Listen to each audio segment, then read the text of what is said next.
Hello. Can you hear me? Is the camera on? 3, 2, 1. Let's go. Ladies and gentlemen, today we are about to have a conversation that is heavily needed within our generation. The new mothers, the upcoming mothers, the newly married, and also the newly divorced. Opposite me today, I'm sitting across two women that are incredible, passionate.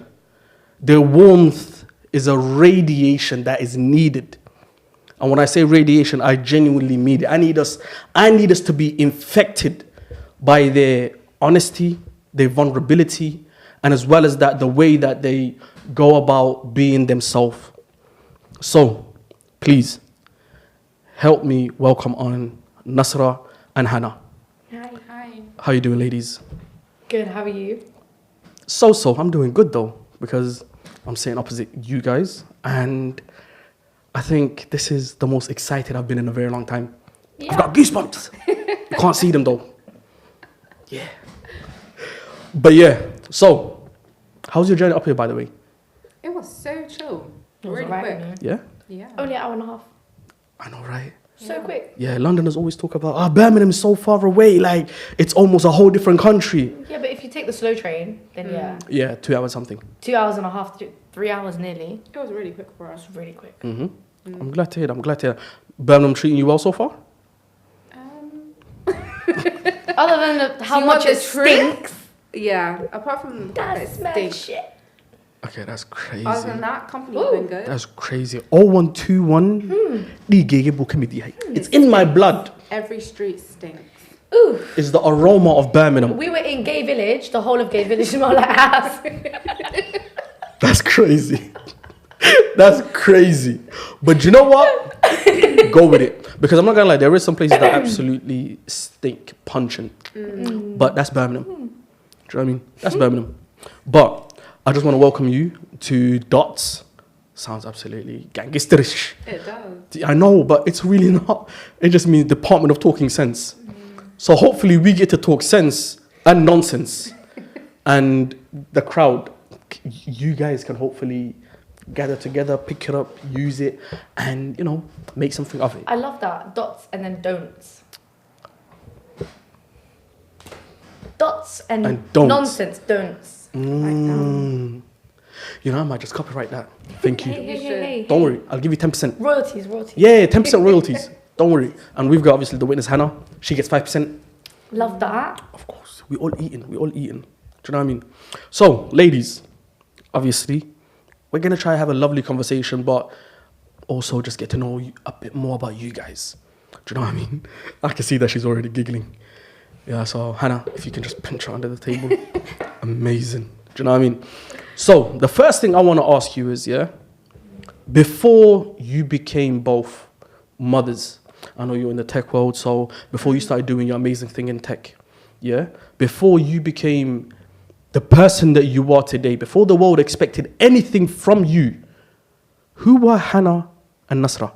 Who was I before I became a mom? Yeah. Not just a mom, by the way. Before the world expected you from, of anything. Before the world was like, oh yeah, you know what? Nasra has a podcast. Now we need this from her. Hana, she's, breaking barriers and fighting for women and, trying to make up more. Who were you guys? That's such a hard question. It Because we is. both say that our life started when we had our daughters. Yeah. But you know what, to be fair, I think I've been the same. Yeah. Like, personality-wise, I haven't changed. I think I've been this unserious my whole life. That's beautiful. And I will continue to be until the day I die. That's beautiful. Yeah. Okay, how about you? Yeah, I think I think I've always been the same, honestly. Yeah. I think it just added drive. you? It does. And It push. changes Yeah. something. We had a conversation about this recently. We did. actually. Oh my god, yeah, we Yeah, we did. did. Literally It was really yesterday. deep. Was it not Yeah, the day before yesterday? Well, On the train. Yeah. We literally had this conversation. I said to her, where do you think you would have been If you didn't have your daughter? Okay. It took me back. Like, I was Yeah. like, whoa. Okay. So just for the viewers, I know Nasra, you're out there with your podcast. Shout out to entry level moms. Amazing work. Yeah, sharing genuine stories, vulnerabilities. And by the way, this is gonna sound crazy. This is gonna sound absolutely crazy. but I'm a comments creeper. Oh, swear. Yeah, I'm Okay. genuinely a Are comments you in creeper. like a burner account comment creeper? Yes, that's me. Yeah. But one thing I've realized is with your podcast, Allahumma barik, is the fact that there's a lot of young girls Yeah. that are coming over and saying, "Oh my days, this has helped me do this. Oh my days, you know what? I can relate to this story." Like now, one of the recent stories about what happened with the medication, early mornings. That one, there was a lot of young women Yeah. that were surprised, and a lot of young women that matched that story. You know what's crazy? I think women or girls are taught from when they're young, like how to be, I would even say like just nurturing and have nahris, because a lot of eldest daughters, I mean, obviously me and Hannah can't relate, we're only children, Yeah. but a lot of eldest daughters, they're raising their siblings, so they have to have nahris. They're like co-parenting with their parents, even though it's not their kids, and they learn like to be nurturers and they learn to be givers from such a young age. But boys are taught to be catered to, and to be almost like passy princesses. They're not really taught to Looked drive. after. Yeah, Yeah. looked after. Might as well do their nails. You know them ones. Mannies and paddies, man, them. Listen, like it's so sad. We're taught how to be like Head of empathetic household. and leaders and like strong. All those little skills from like raising your siblings or like raising your cousins even. Yeah. That's a big one as well. Yeah, That's like a big one. babysitting from a young age. Like I was 8 years old when I was babysitting, and my mum and her sister would go out and I would look after the kids. I was changing nappies at 8 years old. Like boys, they reach the time where they're getting married and that they're gonna have their own children. And they They still reach don't. that time and they're a bit stupid. Yeah. And Don't know- it's, they they don't don't know how to know use a washing anything. machine. They don't know how to use a washing machine. So like now, looking back, I'm like, how could I have expected nahris and nurture and like care from somebody who was catered to their whole life? It's like asking someone who has been like royalty, who's had everything at the tip of their finger their whole life But human decency for is a something, thing. you know? Human decency is a thing. Go Yeah, in. no, of course it is. Oh, what do you mean? I mean, if you saw someone in pain, would you not think, what can I do to help them? Okay. But if your whole brain is what are people going to do for me, Oh. you might see someone in pain and you might think, okay, and then keep it moving. But how is the whole part of your empathetic part of your brain switched off? It is switched off because it was never nurtured. It was never taught. It was never, like, nothing was ever there for you to be challenged by so that you could then grow this part of your brain. Okay, so Yeah. It only takes like bad experiences to happen to you for you to then understand and- feel sad of course, for other of people. course. But if you've been nurtured and sheltered your whole life, I don't believe that. Because you really don't. cartoons have empathy in it. You're watching TV, it's got empathy in it. The news has empathy in it. You know what empathy is. Yeah. You've just chosen to block it out. I okay, mean, that is a very fair point. Yeah. Yeah. And you see the fact that you guys are talking about it's the eldest daughter or the women in the family that are almost, especially the daughters, that are put on the most amount of pressure. yeah. I remember I was speaking to Hoy Ma'an. Shout out to mother. Shout All of out our to your mothers. mom. Yeah, man. I was speaking to her and there's something that she said, and it's just not her.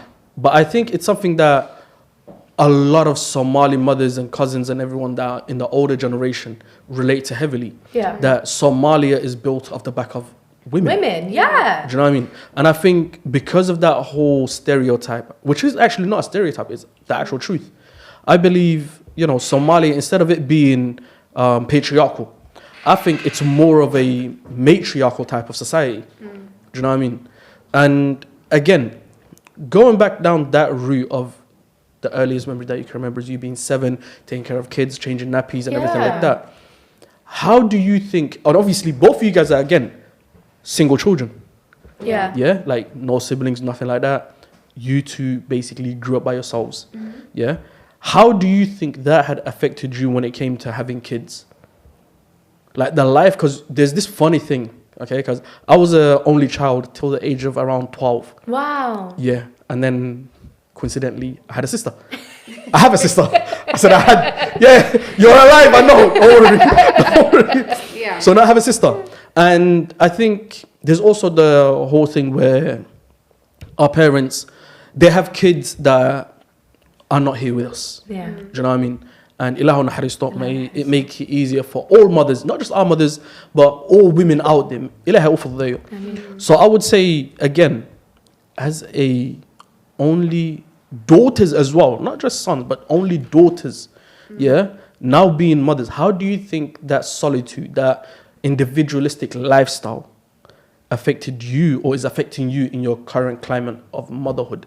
And if you can, also, can you make that intersection of when it came to finally getting married and being a married woman, and then now being a mother and finding out the day that you was pregnant? Loaded question. It is a loaded. It is a loaded question. Yes. I feel like as an only child, you're very used to your own solitude. 100%. You're used to doing things your own way. Yes. You're not used to someone saying no. You're not used to someone asking you what time are you coming back. You're not used to someone being in your space. 100%. So I'm answering your questions the opposite way around. So marriage, for instance, was very strange. You're now living in a strange house with a strange man that's touching all your things. Yes. Down to my makeup was being touched and moved. So I feel like I was now I'm a bit more lenient, but I was very territorial about my space. And I've always had my own space. Which makes sense. So it's very strange. And when you're an only child, you're very independent. So you do things your own way. So if I cook and clean, I do the laundry, I do whatever, but it's very individualistic. And now you've got an additional person that you need to do things for.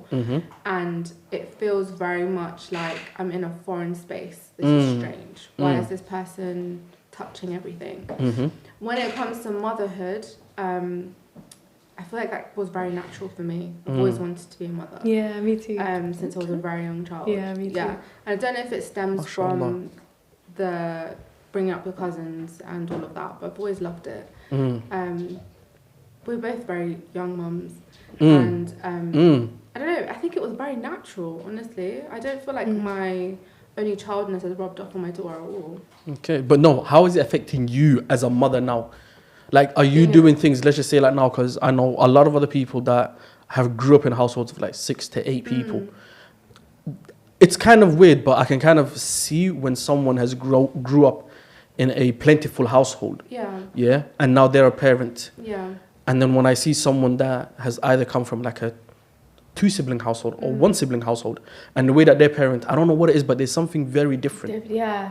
Very different. For me, because obviously like, I lived in a very quiet household where it was just me and my mom most of the time. And it was just so quiet and peaceful. Now when she screams and makes bad noise and smashes her toys on the floor, I bug out. Like, I'm not used to it. Like, it's taken so long for me to get used to the noise. The noise is, for me, very triggering. Very triggering. Like,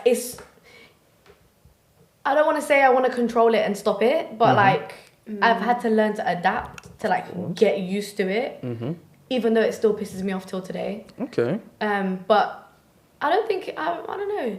I think Hannah's right. Like, somebody in my house touching all my stuff, moving my things around. And then now I feel like, as well, I'm used to tidying up after myself. Now I have to tidy up after somebody else's son. Like, it's so mad. Tidying up after your own kid is okay, because you're like, that's my kid. I gave birth to you. But then tidying up after somebody else's kid that's not a kid is mad long, right? And I think for us, I could definitely say this applies to both of us. We have a very low tolerance for bullshit. 100%. Especially as an only child, 100%. we have a super low tolerance for bullshit. Like, I think I'm allergic to it at this point, wallahi.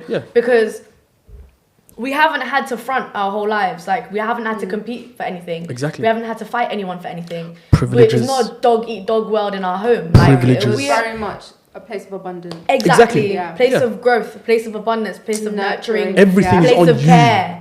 Everything's on you. Place of attention. Yeah. We were hugged as children. Exactly. Some people were not hugged as children. 100%. So, alhamdulillah, I feel like it's only given me like I feel like it also strength. helps, because we've given birth to ourselves. Basically. But that's the other thing. Yeah. That's the other thing, which absolutely destroys me. And I laugh at it so hard. I love your stories. And you are Allahu Mubarak. Yeah, sorry. I love your private stories. We have to put the little... disclaimer. Disclaimer. Priv stories. My priv. Yeah, your priv. Yeah. I love it. That club lit. Yeah, you lot are missing out. You're gonna stay missing out. And you, it's like you barely upload your daughter, but when you do, it's always something that screams, "I'm Hannah's daughter." Yeah. Literally. And then for you, it's Nasra, point 2. From the way she talks, the little attitude, everything. Oh my, everything. Even the way she looks at things. Everything. I'll tell you something funny that killed me the other day. The side eye. She side-eyed me. I didn't even notice it. He noticed it. I didn't even notice it in the video. She does it so often, I didn't even notice it. Yeah, so imagine, she must have been eating, and obviously her daughter, Allah Mubarak. May Allah subhanahu wa ta'ala bless your daughters and protect them in this dunya and in the after. Yeah? So Nasra was eating, and as per usual, little one comes. She's doing her little thing. This is my show, her Hannah Montana moment. And as Nasra just kept on eating, minding her business, she's like, yeah, this is just another day. Halfway through, all I see is, these beautiful big eyes doing this. Literally, she side-eyed me so dirtily. It was so... when I rewatched it, I was like, rah, that was actually rude. She's the funniest kid. She has us all dying of laughter all the time. Yeah, God bless her soul. Funny. But that's the beauty of it, and this is what I mean. To be fair, she's got 2 funny parents, so... There you go. Yeah, but this 2 very unserious parents. And this is what I mean again, because Hada, you see the way that you are doing parenting. Yeah. It's like as if you are letting them be themselves. Yeah, 100%. Whereas when I say I've seen other people that have come from a plentiful household of like several siblings, it's a lot more of trying to get to conform to certain standards. No, I hate that. I was never made to conform to anything. Exactly. How can I make her conform to anything? There you go. So this is what I mean. There you go. So this is what I mean when I ask you that question. It's like now, I'll give you a very good example again. Like a good friend of mine. Yeah. Amazing guy. Absolutely amazing guy. He's now got his, I think it's like 4th kid. Wow. Don't hurt me. 3rd, 4th. You've got bare kids. Okay. Busy guy. MashaAllah. So he's like on his 3rd or 4th kid. Yeah, no, not him. I'm talking to the camera. Okay. I'm talking to the camera. So he's on his like 3rd or 4th kid. The way she's dying is crazy. So he went, no. Yeah. So he's on his 3rd or 4th kid. Lord. So like I said, he's on his 3rd or 4th kid. And he grew up in a household, and I kid you not, he grew up in a household of 13 siblings. 13 siblings. Wow. That sounds like my worst nightmare. Basically. Allah Mubarak in all ways, but I don't understand how you've got 13 siblings, 2 parents, that's 15. That's automatically a red card. And it's a 4-bedroom household. 4 bedrooms. 4 bedroom. Wallahi. What is it like? How many people in each room? Like 5 people in each room, bro? Again, that mathematic. I didn't go to the rooms and say 2 beds there, 5 sofas. Yep, that's how they're sleeping. But anyway, so when I look at like the way him and his wife again, mashallah, she came from like, I think like 5 siblings if I remember correctly. Yeah, I think she got like 5 siblings. But again, when I look at the way that they're raising their kids, it's a lot more kind of like, okay, hey, listen, so this is how are they going to miss it. Do you know what I mean? So I always believe when kids are younger, you give them the option to choose a lot of things, so they get to understand things and make up their mind, and then you help them through that process. Whereas with this one, it's more of, hey, this is the expectation, you're going to meet it. Yeah? And it's like, again, when I look at my non-Somali friends or my Somali friends that are kind of very small families, and now they've replicated the same thing, completely different, day and night. Yeah, but also you have to remember the way that you were raised and the way that your parents like treated you when you were young plays a huge part into 100%. How you parent. So the people who were like taught how to like structure their lives and like who were taught like failure is not an option, and people who were taught like, okay, if you go to school and you're bad at school, I'm gonna believe your teacher. Or like if you like, you know when they say like the ma'alim is like your mum, the ma'alim is like your dad, like the teacher is like your parent. Walid kaga, you know when they say that. So you're gonna be raised in that, and then you're gonna raise your kid like that. Exactly. Because you're gonna not see anything wrong with it. It's a circle. It is. Yeah. It's a a circle. I was raised in a house where I did whatever the hell I wanted, whenever the hell I wanted, and that's why you hear me, and not in a bad way, genuinely, not in a bad way. Of course. My mum worked. My mum was at Mashallah. work most of the time. Shout out to Mumsy. I took myself to school. I made my own breakfast. Like, I was very independent from a young age. Okay. I walked to school from when I was in year 5. Like, Wow, I went to school by myself from year 5, and I would walk. How far it was the like school? It was like a 10-15 minute walk. You while see, I was about to say, yeah, me too, I but used mine to was walk. 30 minutes walk. Or 30 seconds, 30 minutes. seconds. 30 seconds. I would come down the flat and there's the Okay, school. mine's like 15 minutes down the road, literally. 15, maybe 20 minutes at the age of like, what? 9? Wow. 9, 10? Yeah. 10? I don't know. Different for me. But I was young, right? So What do you mean? the thing is, my mum different for me. worked. Yeah. So who's going to take me to school every morning? I had a very. I still have a helicopter parent. My mum. No, your mum's a much helicopter parent. Allahumma barik. MashaAllah, tabarakallah. Shout out to Mumsy. Yeah. Yeah. Shout out to all the helicopter parents. I'm a helicopter I feel now. like I'm a fully Yeah. helicopter parent. Like, I go to all the kids' parties. Okay. I don't allow that. I'm the only parent at the kids' parties, by the way. But the kids love me though, because I'm the youngest parent at the school. Lit. Slay. Mhm. So You go, queen. Big slave. Yeah. So no, I feel like helicopter parenting is important. It's a scary world. But no, I grew up different. Like both my parents were in the household. They're very much in tune with what I was doing. Open communication was our thing. So it's very much, if you're going somewhere, let me know. Don't lie about it.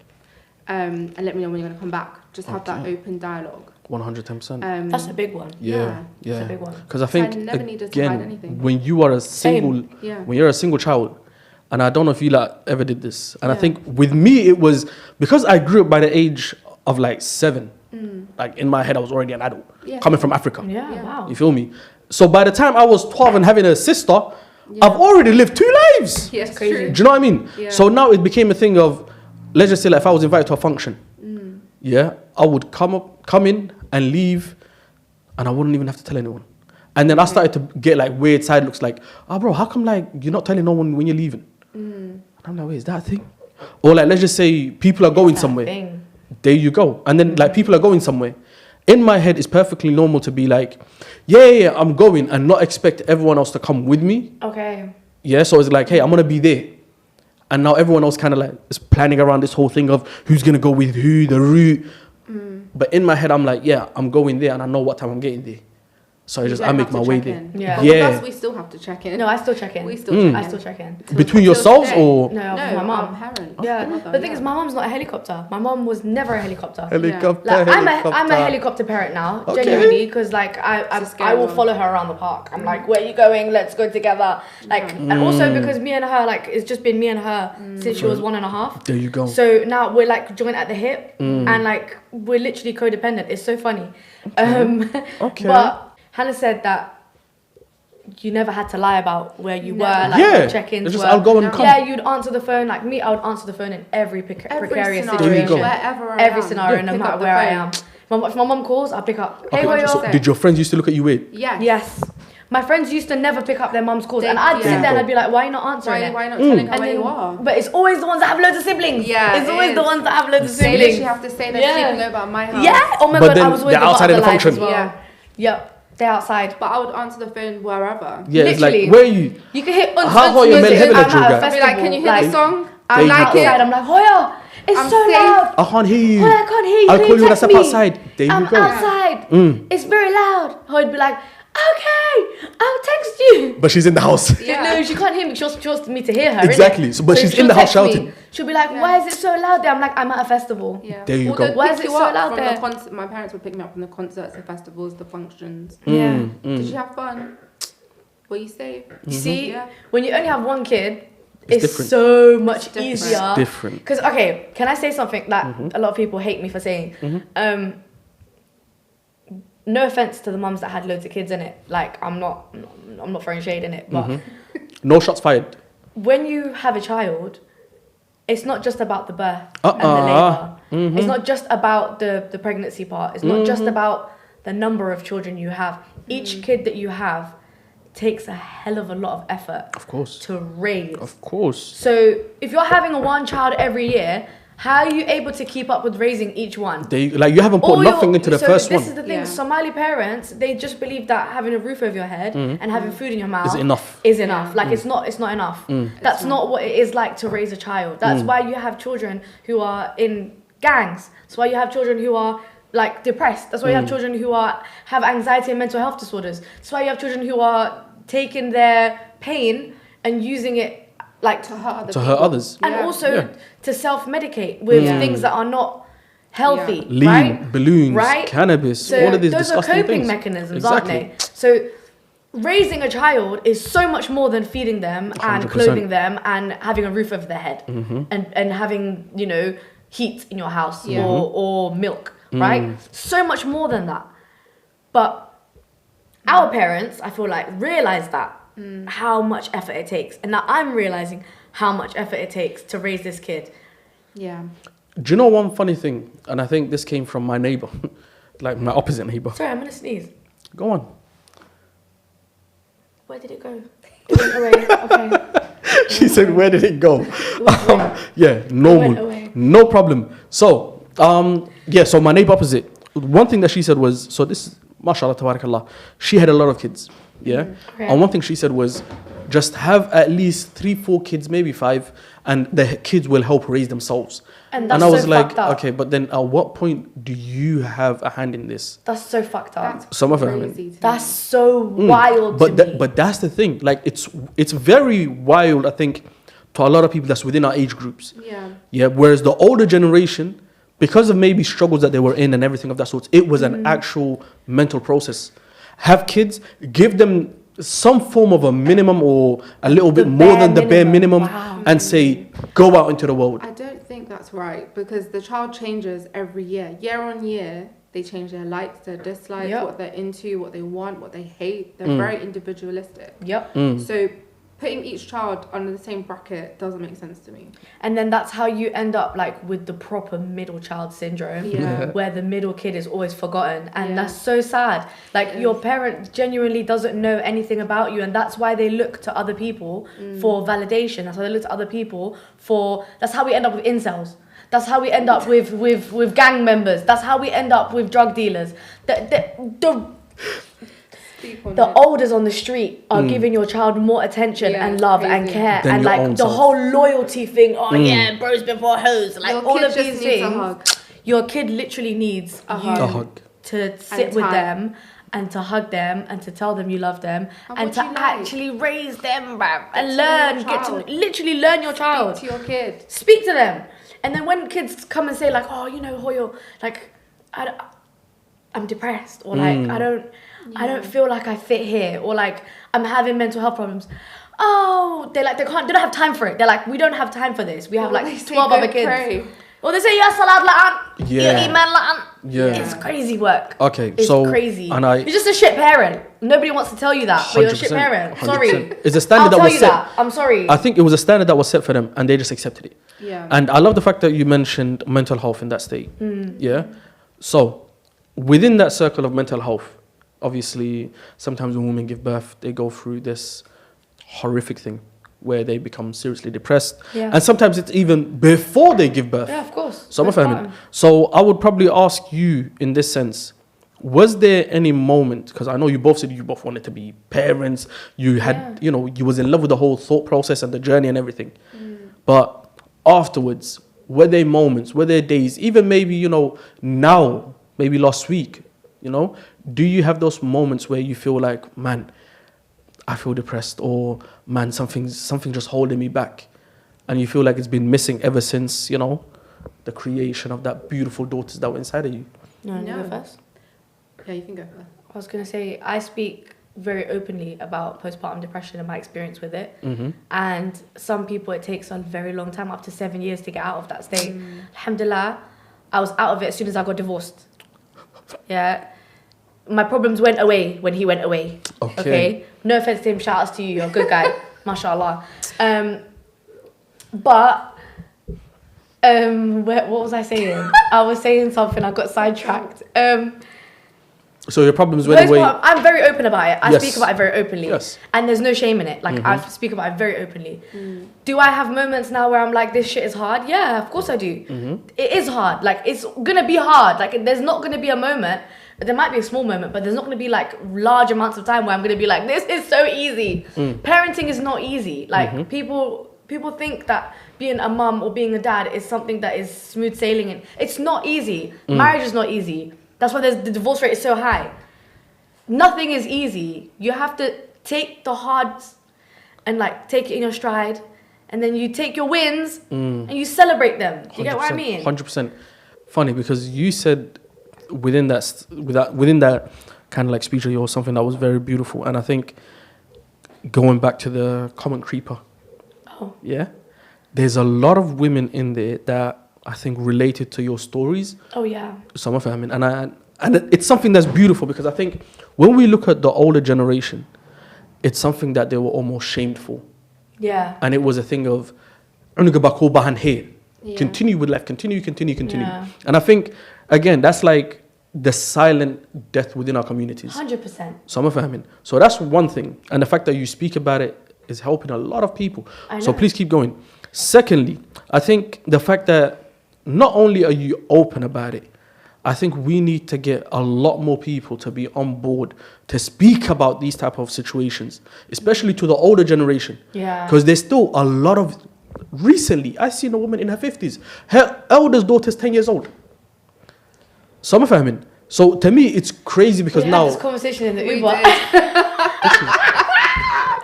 We had this conversation We in the saw a Uber. pregnant older lady. Well, you thought she was pregnant. She I was thought she was definitely just pregnant. Alol Wayne. Oh. Yeah. She was definitely pregnant. But she was sat at the bus stop, literally as on our Uber ride here. She looked about 60. I swear to God. And I was like, oh my God, she's pregnant. I was like, she's not pregnant. She's just big. Nah, she and was then definitely Hannah was like, pregnant. nah, she's definitely pregnant. That's a She had a round bump. Alol. That's Yeah, a bump. she had a bump. And then Hannah said, Okay. imagine being pregnant and like 65. And I said, pregnant at It 65? happens. Yeah. Yeah. I'm gonna have to... Oh! Pregnant at 65? No fucking way. Sorry. Sorry. So like Sorry. we're not gonna see like No. Nasra nearing 70. Yeah. Guys, I got the 4th child on the way.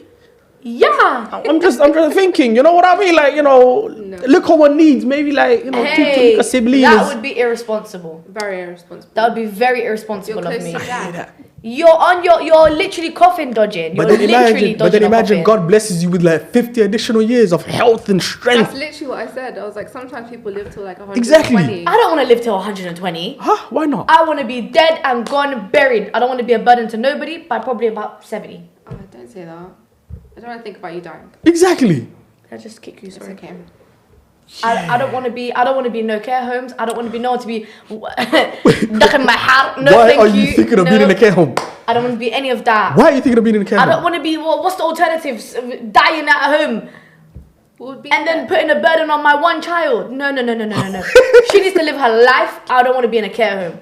Let me just go in it. Would be in an assisted care home together. Me? Yeah. Oh, would be next Oh, door both of neighbours. you like, can just get a home together. Oh my True, yeah. gosh. and then the get some nurses can NHS come to staff. give you. Yeah, the Yeah. nurses can come to you. SubhanAllah, we're going to be live and kicking. I don't need staff. 70 years old. SubhanAllah. I'm gonna go gym, bro. They I'm have gonna hit abs. gym at 70. Gonna So he's have the person that abs. was just saying that 70, I want to be gone. No, but to be fair, if Hannah's gonna be my next one, I'll stay in it. That sounds You like a know good what? alternative. May Allah subhanahu wa ta'ala make you the best of friends, not just in this life, in the hereafter.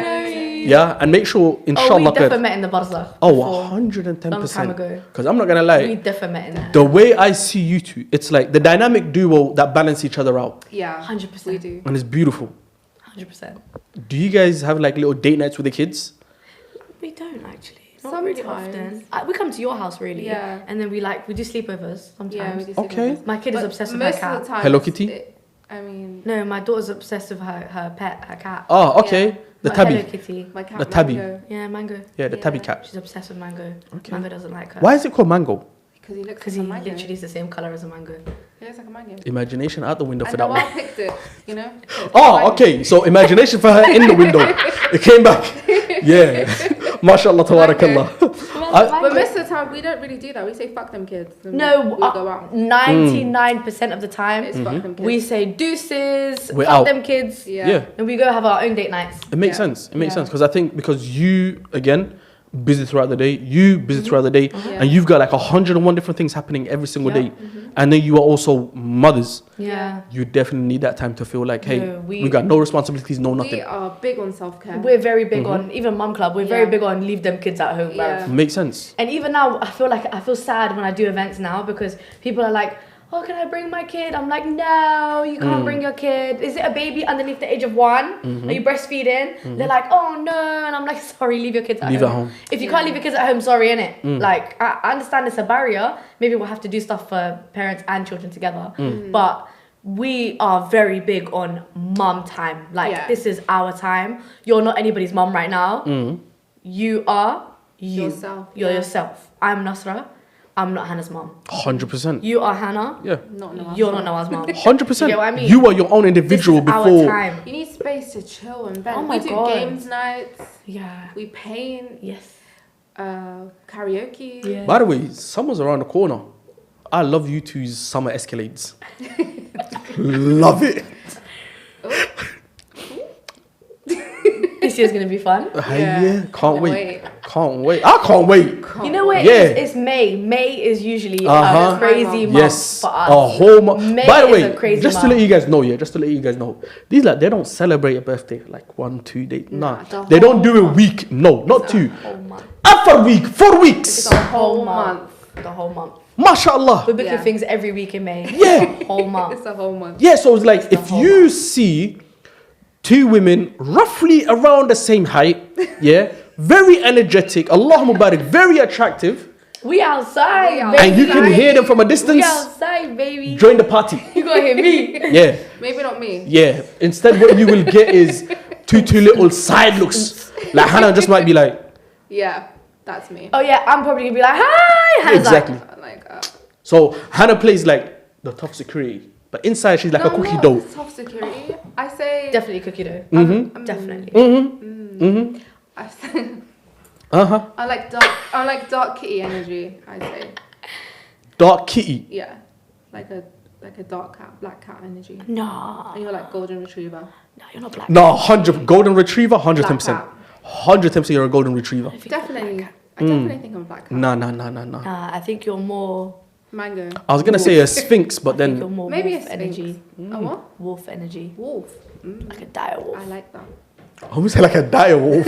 Yeah.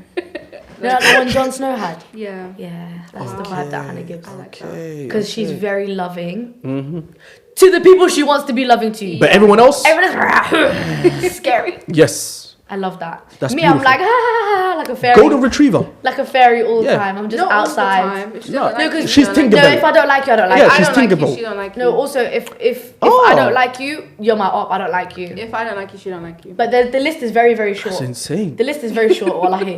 Me, the list of people I don't like is very short. If you're on that list, sorry for you, innit? Sorry for that, We're man. Kodamata. Sorry for that, man. If I don't like you, you're definitely the problem. Yeah, 100%. I hear that. Okay, so there's one thing where obviously we haven't paid homage to your co-partner, your co-host, SAWIYA. SAWIYA. Shout out to SAWIYA. SAWIYA. Big shout out to SAWIYA. 110%, 110%. Because I think again, SAWIYA gives me the dynamic that you two do, but in front of the podcast, Yeah. which I find very odd. It's like, why does this feel as if Hannah's there somewhere in the back lurking? Does that make sense?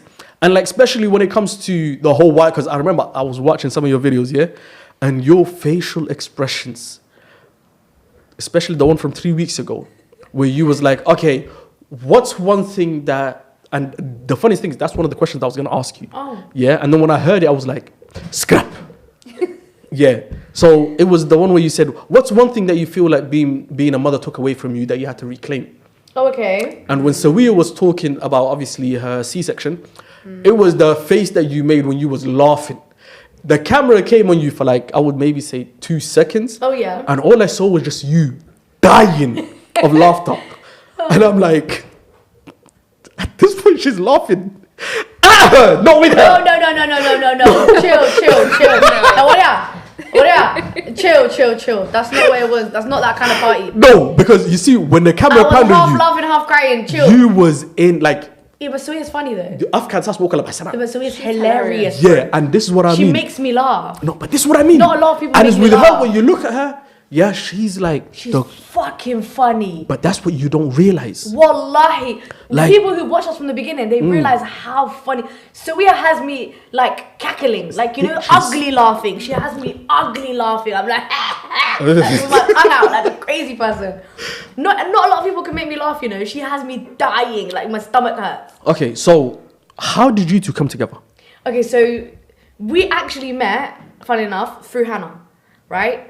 So Hana was working with Cade, and they did like The this whole like creative like thing where like people who were Somali, they would like do creative things like poetry or like spoken leading word. down on project. Yeah, she was leading that project with them, and then like they paid us to like submit a piece of work. So I submitted a poem, and Sawiya submitted a piece of work, didn't she? Submitted a really good piece of work. Right. Yeah. So then everyone ended up in the same group chat. Yeah. So then what I did, obviously me being me, I just went follow down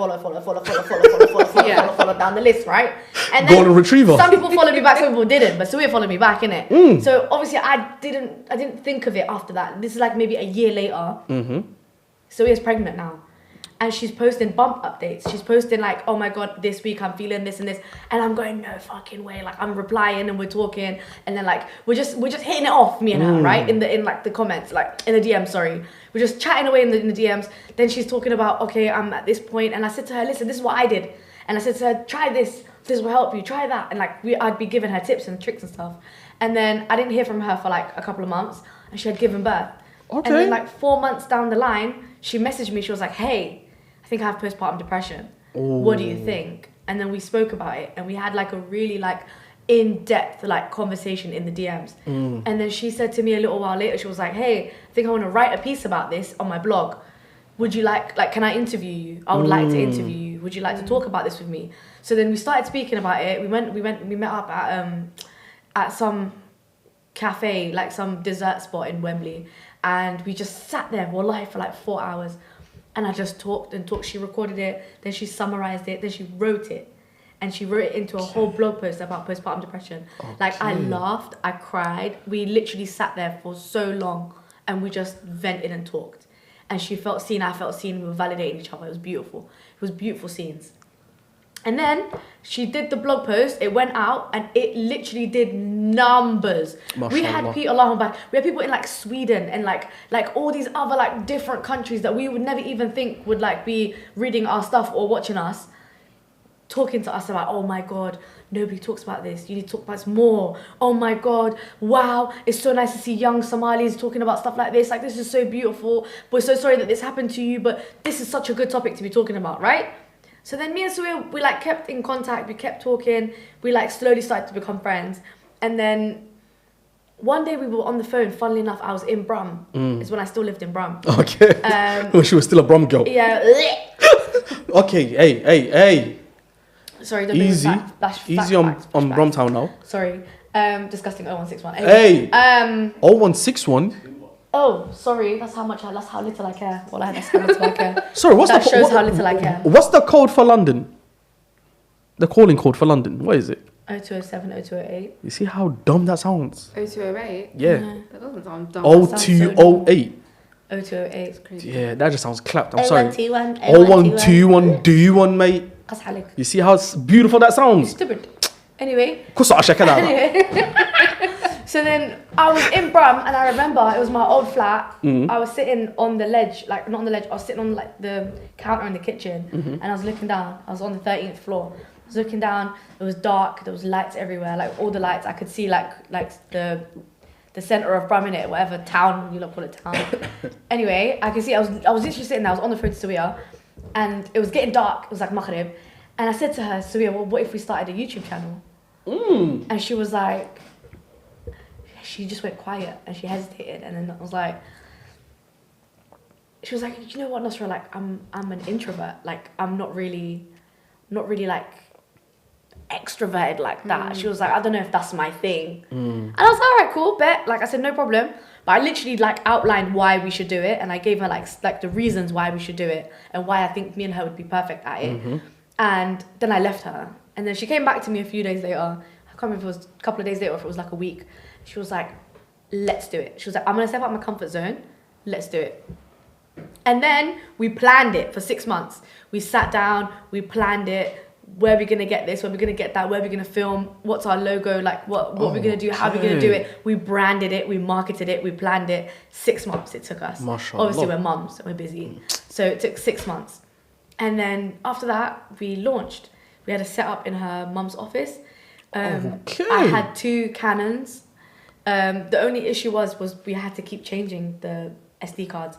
And I had to bring 2 batteries for each camera because they would die. And our microphones that we bought, we barely used them. They were there for show because we didn't know how to connect them.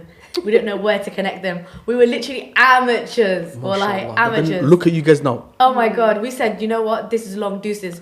We moved to the studio. Studio settings. Life was so easy. Oh my God. We sit there, we talk, we yap, and then they just send us our footage. It was so beautiful. We edit a little bit and then khalas, it's done. Okay, mashallah. Yeah, that's how me and SAWIYA came to be. That's beautiful. But you know what? We got to know each other properly through the podcast. And also through shared experiences and also through Mum Club. Like we formed a group, me, Hana, SAWIYA and Zainab. Okay. We formed like a Mum Club. Like that's what we call Mum Club, innit? The 4 of us just got closer and closer and closer and closer. Okay, so quick question. Do the Mum Club kind of like have activities involving other mums, or is it just primarily just you 4? It's no just new us 4. friends. No new friends. Yeah. It's just us 4. It's just us 4. We've tried that. We tried that, didn't work out. It's better. Failed But it's miserably. just us 4. Yeah. Our dynamic works. The square Yeah. is solid. 100%. You can't start doing an octagon. Into an octagon and then a decagon and then a hexagon. And hexagon and them things there. too many angles. Too many corners. Yep. I mean, just we keep have it full. other friends. Yeah. But they're not Mum Club. They're not Mum Club. Okay. Mum Club is like Mum Solid. Club. Okay.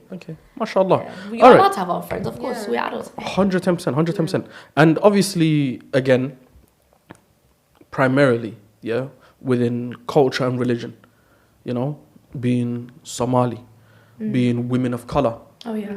Shout out to Melanin Gang. Yeah, shout out to that. And also, like I said, being Somali, and Muslim. Do you find it as if there's some form of, how do I say this? Some form of pressures that are being put on you? Because so far you both have only like 1 daughter each, mashallah. Pressure? Yeah, like not more. Yeah, not just kids. directly from your parents, Yeah. but the external community. Maybe it can be uncles and aunties or cousins or society in general. I feel like we're very unique in that sense. We are very where unique in that sense. We don't give a fuck. I don't give a fuck. No, it's not about you not giving an F, but it's also- about No, but nobody can pressure you if you don't feel pressured. 100%. Pressure is also It's an a internal choice. thing more than anything No, else. but it's Yeah. also a choice. Like I can ask you every day when you're gonna get married, but if it doesn't bother you, it doesn't bother you. 100%. But if it starts to bother you, that means that you're That is internalizing more of an internalizing. it. Exactly. Yeah. So you can ask me a million times when you're gonna have another kid, when you're gonna get married again, and I'm just gonna tell you, Ilahi ba'ug. True. Ilahi ba'ug. I don't But know. what I'm saying is, you see that factor within itself. Does that make you think like, bro, like you've asked me a million times, No. No. and I can't be asked with it? No. No. I feel Okay. like, if anything, I feel less pressure because I had a kid early. Yeah, same. So I feel like everything works. Yeah, Had a no, kid. I see people scrambling now, innit? They're like, like oh my god, in there, oh my god, I'm in my 30s, I need to have a kid. I've already Oh my done god. it. So Oh my I don't feel that pressure. Yeah, people are scrambling now. They're stressed. Just grabbing anyone. to Well, have a I kid. hate- It's crazy. Yeah. Grabbing Just grabbing anyone anyone. is crazy. They do though. Anyone will do. Yeah. Just Yeah. bring that sperm. Let's connect. Wow. Let's fertilize. Fertilization for the nation. And then later on they get divorced. Divorceation. Yeah. Yep, the divide comes in For the Yeah. nation. for the nation. Yeah. So no pressure here. Yeah. No pressure. I don't really care, to be honest. If You it can't happens, pressure it me. happens. If it doesn't, it You doesn't. can't pressure me. Mm-hmm. I'm living my life. I'm enjoying myself. I can't be pressured. Okay. Do you think that has a lot to do with the fact that, like you said already, we already had our kid Yeah. when we was way younger?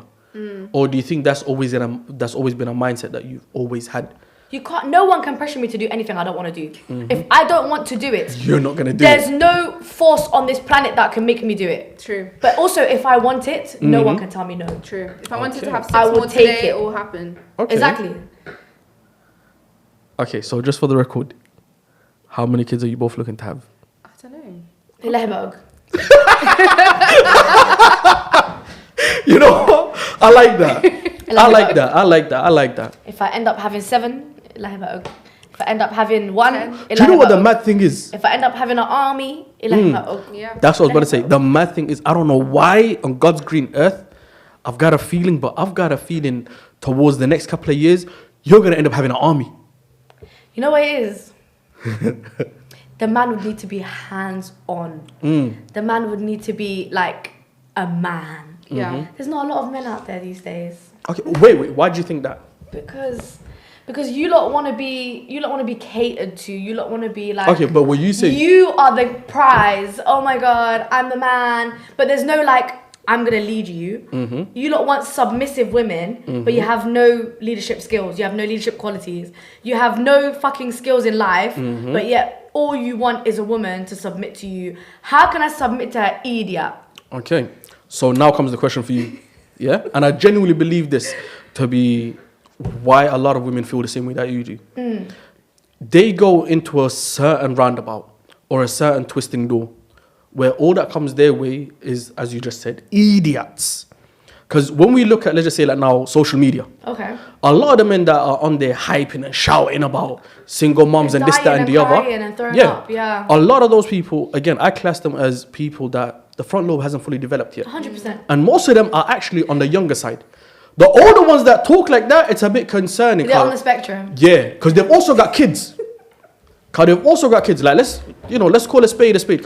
They've got kids. Yeah. But they still behave like children. Okay. And I think a lot of the women that I've come across, especially on social media, which makes me sick to my stomach, that always talk about, there's no more good men and this, that, and the other.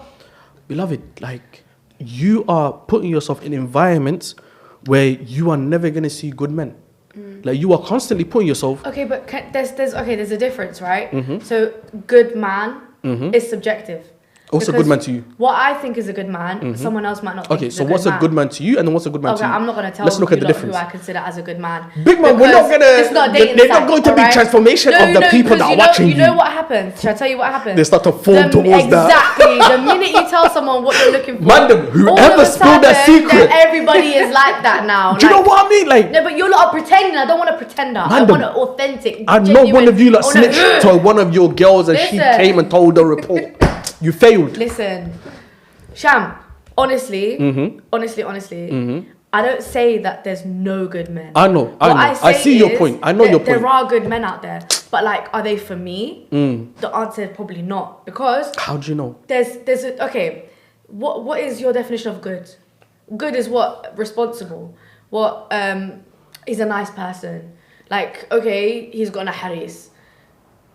Maybe respect. What if he's a bum? What if he doesn't have a job? It's got to be hard work. You're going to say he's a good guy because he's in the masjid every day, but he's in the masjid every day because he doesn't have a job. He prays 5 times a day at the masjid. I hope he's praying for a job because he's still unemployed. Right? That's crazy. That's number one. You're a good man, but like, you need to be a good man and be a well-rounded man. Like, you can't just be out here saying, I'm a good guy, but like, now we're both on universal credit. Fuck off, bruv. That's crazy. Fuck off, bruv. That's right, but there's some people that do really want on universal credit. £400 sustains their life excellent. Like, I've come across people that are living on 300 a month. Listen. And they're thriving. I'm okay. They go on more holidays than me. Yeah. You feel me? He's a trapper or a fraudster. No. Yeah, 100%. He's got no phone. You can't go on holidays with 300 You have to send him an email. You go to the internet shop. He lives at his mum's house. You don't pay rent. Of course. You don't pay bills. Of course. That £300 is to flip. He goes to the betting shops. He gambles. Wow. I feel like let them chill with Betfred, okay? Let's just let's rein it back. I feel like for me, the caliber of men is different based on my career and what I want, essentially. Men are scared of you, bro. Men are scared of me. They really are. Let's call it out. How it is. And okay, but then what type of men are scared of you? The broke ones.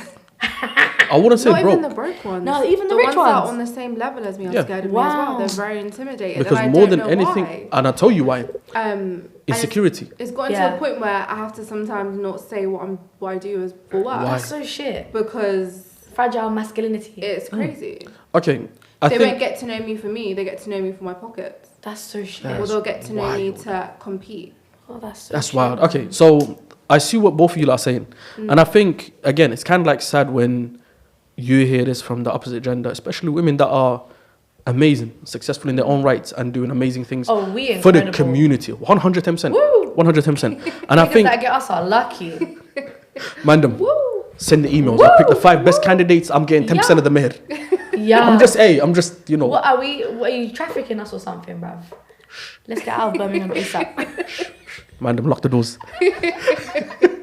Nah, so like I was saying, I think there's a lot that the upcoming generation needs to work on, 110%. And I think, again, wallahi, I know so many men that are saying the exact same that you guys are saying about the women. Really? Wallahi, it's crazy. And you know what? I hear it because a lot of women are sick of their shit. And it's funny, I was having this conversation with Adi the other day. Yeah? Adi said to me, oh, you know, there's good guys out there and like they're struggling to find a good girl. And I'm like, okay, what do you mean by that? And he's like, oh, some of the good girls, allegedly good girls, are manipulating and taking advantage of the miskeen guys. And I said, well, he's being taken advantage of because, number one, he's probably sheltered, like he's living a sheltered life. He doesn't know what manipulation is. And also, just because you're miskeen doesn't mean you're entitled to having a good... No, 100%. A decent, yeah, you know what I mean? 110%. Also, I feel like pain and rafat builds character. Exactly. 110%. It builds character. You have to weed out the shit. How are you going to weed out the shit if you don't even know what the shit is? And this is what I used to say on your lives. Yeah, everyone needs to go through heartbreak. Of course. Yeah. To come out the other side are much better. People experiencing heartbreak age 30, 32, 33, 34. Wallahi. 100%. And I think this is, again, They get very bitter. Going back to this specific thing, yeah, where men and women are on two equal sides, I would say, when it comes to the dating world. Yeah. And funnily enough, I know the exact same group of men. And these lot kill me. They've been to some of the most amazing places that you shouldn't really be going there to find the person that you want to speak to and date. Because it's not, personally, I don't think it's appropriate. You can't find your wife at Pipe. No, I'm not like that. I'm talking about these men have went to Umrah. Okay. You're supposed to be going there to do Umrah, not to be looking for women. That's like a chant. Exactly. So this is what I'm saying. Like, I think the discord, the conversation isn't happening the way that it should happen. Because like she just said, like there's a maskeen guys and this, that, and the other, and they're being manipulated by women. Yeah. And I think, again, there's a lot of men that have hyper-focused in their career, trying to build something good so that one day they can get the woman and then everything's already prepared. Yeah. And then the opposite side with the women, where Allah Mubarak, because they've seen the struggle of their parents and everything else, and now because she wants to achieve so much, she ended up blowing it out the water.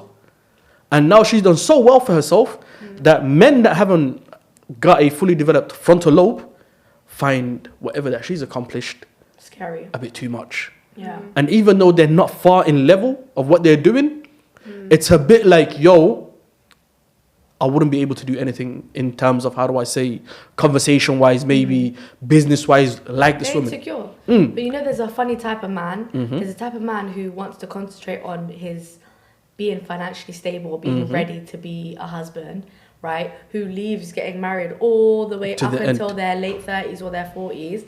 And then now, when they're looking around, everybody's divorced, or 100%. Everybody's got kids, 100%. or everybody's like, you know, there's now they're upset. Where are all the virgins? Oh my god, I'm gonna go marry a woman in Africa. Okay, go in it. Like, why are you angry? You waited that long for you it's just for yourself to be financially secure or financially stable, and now you're mad that everybody's got kids.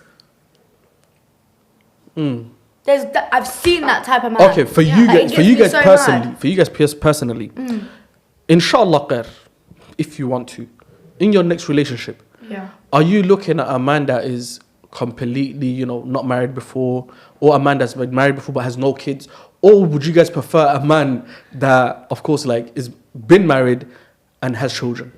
You know, it's funny. Me and Hana have completely opposing views on this. Okay.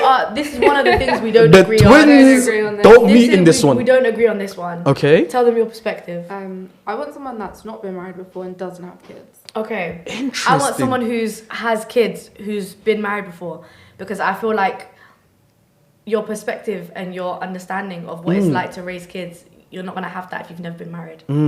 But like at the same time, I'm willing to accept a man who's never had kids if they're the right person for me, right? Sure. If they're my person, I'd be willing to overlook it. But primarily, I would rather have somebody who has been married. At least been married, like somebody fresh, somebody never been married, I never don't mind had if kids. they've been Like, divorced. yeah, That's okay. But I don't want them to have kids. Okay. Hana said, I'm not dealing with your baby mama drama. It's not even because I don't have baby dad drama. So I don't have baby mama drama. Okay, no, makes sense. But That's also fair. my kids are a lot older, so I don't want someone that's bringing their young kids and they want me to mother their kids. That's my perspective. Fair. Granted, I've dated and spoken to people that have kids. It's just not been for me. Okay, but what about if, obviously, his kids and your daughter are roughly of the same age? And he's involved, yeah? He's an excellent father, you can see everything, yeah? How does that make you feel? Or would that be something that is It's okay? still a no for me. Swear. Okay. Okay, but what if their baby mama is like me and proper chilled out? I don't want to deal with it. Swear. Because you don't have to deal with it from my end. Why do I have to deal with it from your end? Fairs. That's fair enough. I hear it. Okay, that's an interesting one. Okay, just 2 more questions before we wrap it up. Question number 1, yeah? Imagine you are not who you are, yeah? You are someone that you haven't had kids yet, you're currently pregnant. Let's just say you're 3 months pregnant. Okay. Yeah, you're not Nasra and you're not Hana. Okay. Yeah? What's one thing you would wish at that point, yeah, women were more vocal about, women were talking about more to raise awareness so that you as a mother, you know, when you kind of start getting to that point, can kind of know how to navigate through it? It's an interesting one. It's an interesting one. Better advice, not just sleep. I feel like sleep is like shit advice. That's the only advice that I got. Make sure you sleep. Like, I'm throwing up 24/7. I'm in pain. Everywhere hurts. Like, Make sure you how am I sleep. It's sleeping? crazy. More vocal about depression during pregnancy as well, because your Okay. body's changing. Massively. You don't know what's happening, honestly. I feel like mothers need to be more supportive of their children about nutrition, actively checking in with them to be like, what's happening? Yeah, I don't know. I feel like everything felt fresh and new for me. Yeah. Like every time she moved, I'm like, oh my God, what's happening? Every time I had pain, I'm like, what's going on? Yeah, it was just odd. Like, I don't know why no one's vocal and talkative about it. Yeah. Like at the Braxton Hicks thing, Yes. no one talks about it. Oh my God. Unless you experience it and they're like, oh, Braxton whatever, Hicks is get over it. Yeah. I think for me, I wish that somebody would have said it's okay to mourn your old life. It's okay to be afraid of the changes that are coming. Like, you don't know what it's like to be a mom. You don't know what it's like to raise a kid. And you're also never going to be able to go backwards, like, ever. Like, this is a for life thing. Like, you're never, ever, ever going to be able to go back from this. It's okay to mourn that. It's okay to feel sad about that. It's okay to think about that. Like, it's okay to be in a place where you're like, oh, I wish I could just get up and go whenever I wanted. I wish I could just, book a flight and just go wherever I wanted. But you can't now, because you have to think about this and all the feelings you're feeling and all the pains you're experiencing and how hard it is. I think I felt guilty mourning my old life. I felt really sad. Yeah. But it's not because I didn't love or wasn't excited about being a mom. It's not like I didn't love my kid. It's just, it's one of those types of changes that is like, You have to be completely selfless. you can't go back from it. Like, once you're in, once you're that's in, Yeah. like, it's like prison for life. Like blood in, blood out. Like, you cannot go backwards. Yeah. Like, not prison. I wouldn't say prison, but I mean like confinement. Do you know what I mean? Like, you're stuck as this person. Not stuck as in like you don't want to be there because you want to be You there, want to right? be there, yeah. It's But a then positive stuck. It's one of them ones Yeah. where you can't go back. Do you know what I mean? 100%. Like no matter what, whether you lose your kid or not, you can't go back. Yeah. You Once can't you're a go mother, back you're always a mother. To the naivety, to the innocence, to like the ignorance. You can't go back to that ignorance. The ignorance that you have before you have a kid. Ignorance is bliss. Bliss, bliss. You can't go back. It's okay. That's why I tried to keep mourn it that. as long as possible. Well, it's okay to mourn that. Like I had to mourn that, and it's okay for men to be afraid. Like I feel like guys are scared of becoming a parent, and then they end up ruining their marriage because of it. Like it's okay to say that you're afraid to be a dad. Like nobody's gonna say, "Oh well, you shouldn't have X, Y, and Z." You know what I mean? No one's. I mean, yeah, you shouldn't have it if you're afraid. Think about it before. Once it's done, it's done. You can't go back. Like. Do you know what I think that is? Mourn it. I think a lot of people are in love with the thought of marriage, the thought of parenthood, Yes. but they have no idea the experience of it. Yes. They're not in love with the whole process of it. It's just Yes. the thought. It's just a thought. Do you know what I mean? So it's like now I will hear, oh, such and such got married. Oh, such and such is divorced. Oh, such and such has got married. Oh, such and such is pregnant. Oh, such and such they divorced. Yeah. And it's like, okay, so like what led to that? I feel So like what men if I- are overwhelmed when they realize they're going to be a dad. Like they get super overwhelmed. It's a lot of responsibility. It is. I get that. Like you're now wondering where am I going to get this lag from to pay for this Yeah. kid? This kid's so expensive. Oh my god. Oh my god. Like you're panicking internally. If you don't include your partner in that, It's never gonna work. you're building a bridge between you and your partner when really you should be walking towards each other. You're building a bridge away from them. Yeah. From your own internal book. Yeah. Do you get what I mean? And I think another thing with that, just to add on, is also, and it irritates me, because when you are getting to know someone, you're like this. Yeah? The longer you talk, it gets like this. Yeah, yeah. When you get married, you're like this. Of course. And then out of nowhere, kids Slowly. come into play. Yeah, and then you're like... oh, And then something you like put the this. kids in between each other. Uh-huh. The problems in between the kids. Uh-huh. Yeah. And now you are hoping the problems to disappear, and because the kids are in the middle and the problems are surrounding them, the kids to beat out all the problem and bring you guys back together. It will never work. Yeah, like personally, I've always thought whatever that happened, you guys came here first, the Exactly. kids came second. Exactly. Keep the kids on the outer bubble Yeah. and just work on whatever that's going on. When a problem came, fight that problem, and don't let the kids be the burden of that problem. Exactly. Summa fahmin. Yeah. Facts. Then that's coming to my second question. Again, put yourself in the body of your daughter. Okay. Both of you guys, Allah Mubarak, you've got young daughters, amazingly smart and ahead of their year groups. 100%. 110%. Yeah. Ilahani ilaliyo. Heavy. And if Allahu Barik. anyone tries to come and, slide tackle your daughters, let me not slide tackle that person. Are you mad? We would Slide have already tackle. started tackle It's that already been done. before. Wallahi. Hoyoyi batihin. We would have I don't already want you slide guys, tackled them. the police come in. Yes, I'm going to get your names. That's alright. Call me. Don't I'll worry, slide tackle them out their I will socks. call you 100%. Yes. Slide tackle them out their socks backwards. Yes. Yes. But yeah, so my question to you is, Okay.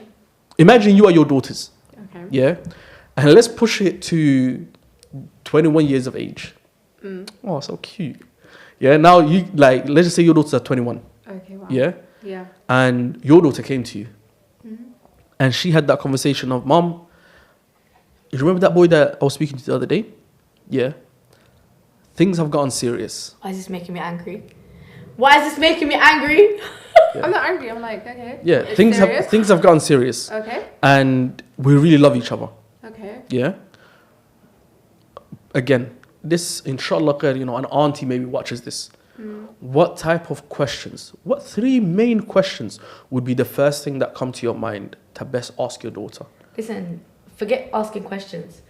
Bring him to the house tomorrow. Okay. Bring him to the house. Okay. And he's going to come to the house every week or every couple of days. You're going to be regulars at my house. Your dates are going to happen here.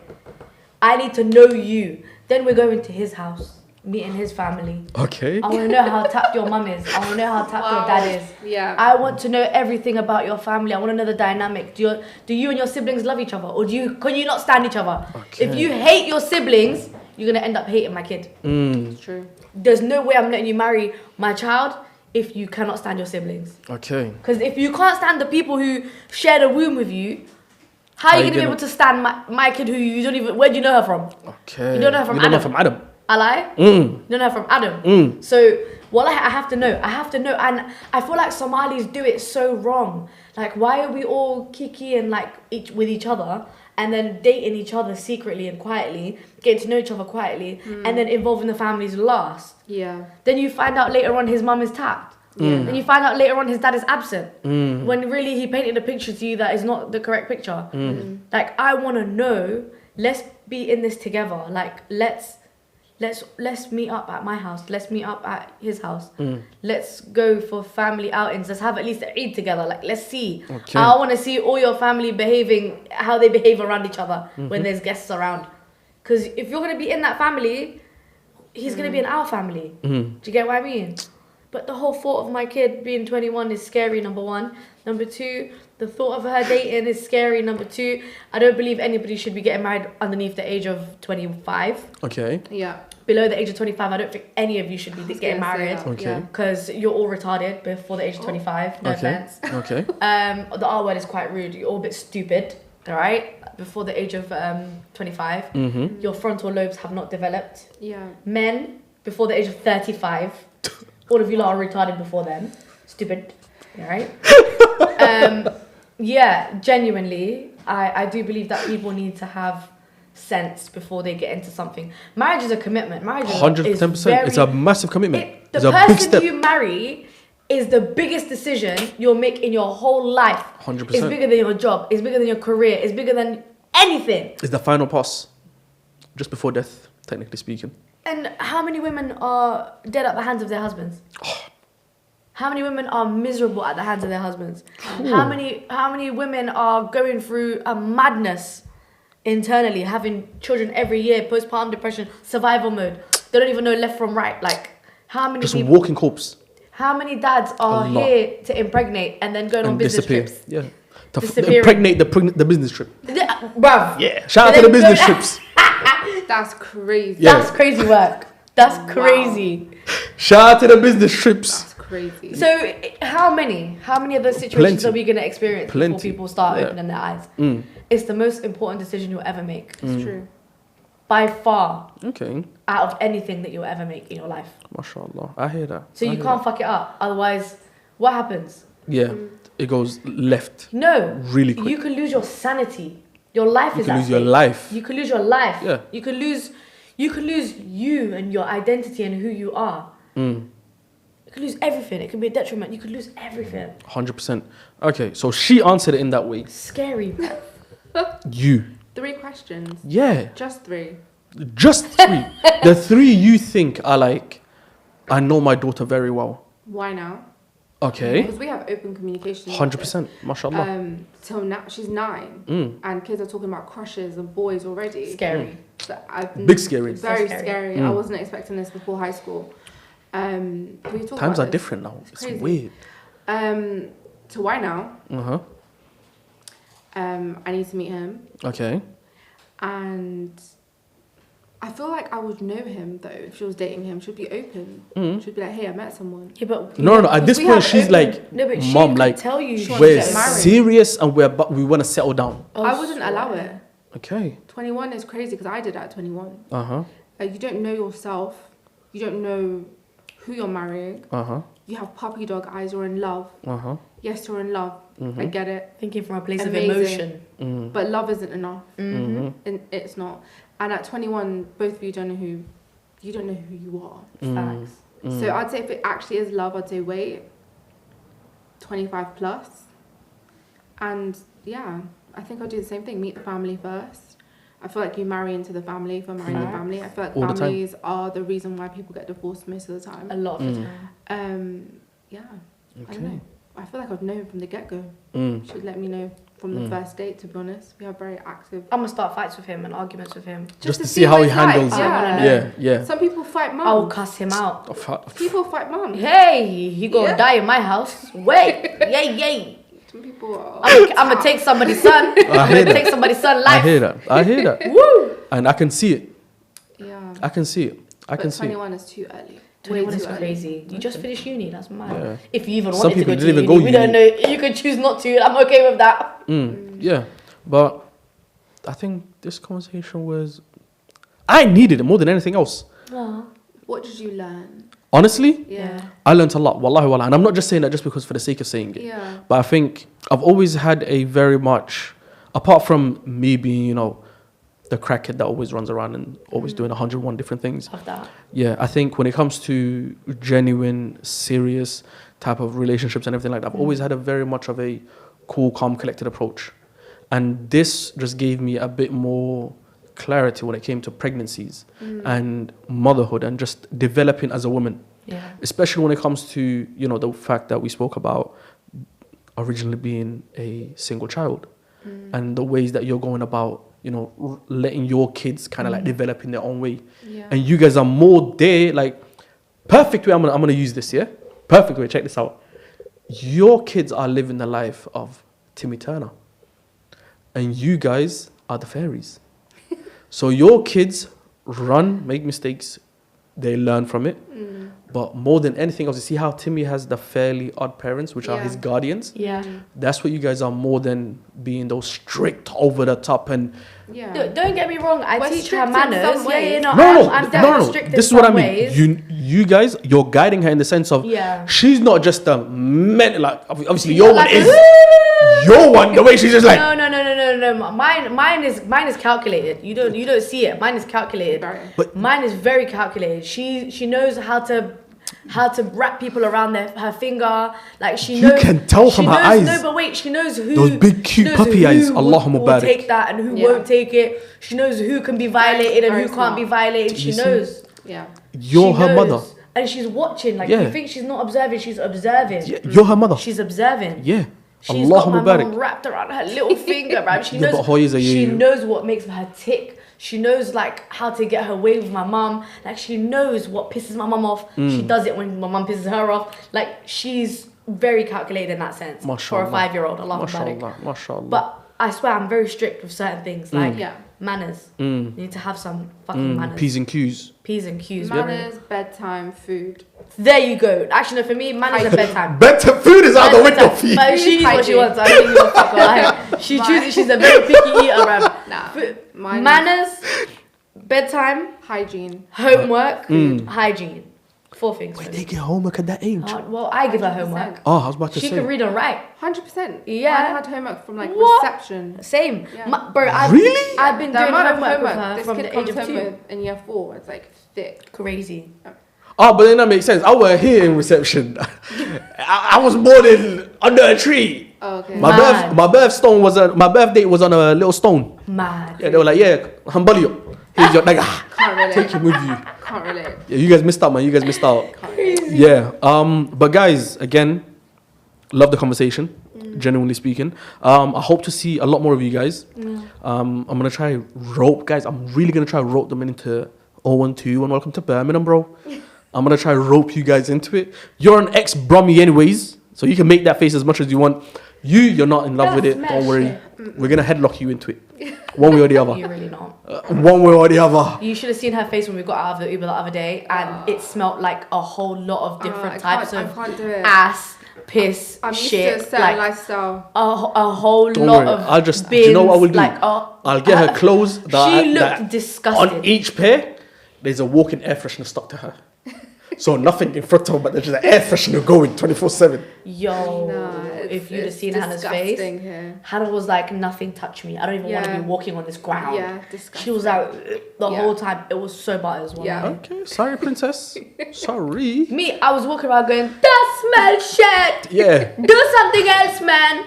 And all the Timmy chillax were looking at me like, Oh my god. I'm screaming. Yeah, but again, honestly, thank you for coming on. Yeah. Thanks for having us. thank you for having us. I'm happy I had you guys. But ladies and gentlemen, like I said again, the magnanimous Nasra and Hana. Yeah. Slay. Queen. Yes. Love it.